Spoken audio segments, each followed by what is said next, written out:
welcome to Boing Boing. I'm Shenny, and I am here inside the Cho factory with John and Kyrsten, creators of this fine trilobite-shaped ride.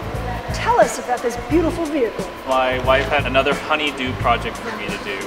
After the snail, this year we created the trilobite, a smaller and cuter version of the snail based on a wheelchair. I don't even remember why, but all of a sudden I said trilobites are really neat looking, and we don't see them very often because they're extinct. So, and there's a huge variety of them, which is really great. And menacing blue eyes, but they have happy bubbles inside. When I would ride up towards people, I'd hear, "Oh, that's badass," and then I'd ride past and they go, "Oh, but it's cute." So our friend Tansy did the acrylic. She did resin. Marbles and clay. Look at that. And then a latex cast. mold, and then cast resin. And I love these kind of embossed, studded little details here. It's freckles. Freckles?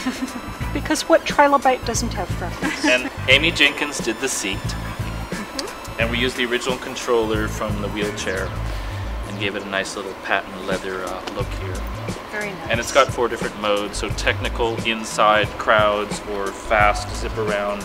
Room for a propane tank, just in case we want to convert it to shoot fire. Wait a minute, let's get that again. Just in case you want to convert the trilobite to be able to shoot fire out of its ass? No, out of the horn. Out of the horns. So the horns actually come off. Right. And so the next incarnation will be even more badass. I grew up with this girl, Jan, and she was very handicapped, could barely move around, and I was always like, come on, let me do some stuff to your wheelchair. Yeah. Like, you're always asking people politely to move. Let's just make sure when they hear the hum of your vehicle, they move. And she always laughed, and I wish I could find her now. That'd be kind of fun. This would actually be really cool, right? You know what I really want to do next is get Segway on board and do a Segway type vehicle that, like we were talking about a mushroom to go with the snail, but it's a 2-wheeled mushroom that looks really off balance, you know what I mean? Magic shroom! Exactly, that you could ride around and that'd be fun.